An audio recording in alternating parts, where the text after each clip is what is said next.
বন্যা দুর্গত এলাকায় তোরা আইবের কোনো দরকারে নাই, তোরা আমগরে সাহায্য করার দরকার নেই, তোর মতো সাহায্য আঙ্গ লাগতো না। ভাই আমগো ফেনীতে দেখতেছি অতি উৎসাহী ভলান্টিয়ারের নামে মানে একটা পিকনিক স্পট শুরু হয়েছে। ভাই তোকে যদি এত পিকনিক করতে মন চায় তোরা কক্সবাজার যা যা, তোরা খাগড়াছড়ি যা, তোরা পিকনিক স্পটে যা। তোরা অন্তত বন্যা তাই, বন্যা দুর্গত এলাকা তাই মানে দুই একটা ইয়া তাই পিকনিক করিচ্ছে।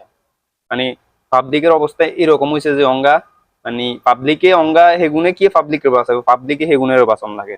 মানে একটা ট্রাক লই অথবা একটা বোর্ড লই 15-20 জন চলি আইছে, আয় হেগুনে হেগুনে মানে গলিতে গলিতে যাই পিকনিক করি, হেগুনে বোর্ড এগুলারে অঙ্গা মানে মই ফেলে রাখি চলে গেছে এমন একটা অবস্থা। মানে পুরো হেগুনে বন্যা দুর্গত এলাকায় আয় উল্টা দুর্গত এলাকায় আয় উল্টা দুর্গত এলাকার মানুষের বিপদে হালায় চলে যায়। তাই তোরা যদি সাহায্য করতে না আরস, তোকে আইবের কোনো দরকার নাই। যারা নিজ স্ব ইচ্ছায় সাহায্য করার, মোট কথা সাহায্য করার মন মানসিকতা লই আইয়ের, তাদেরকে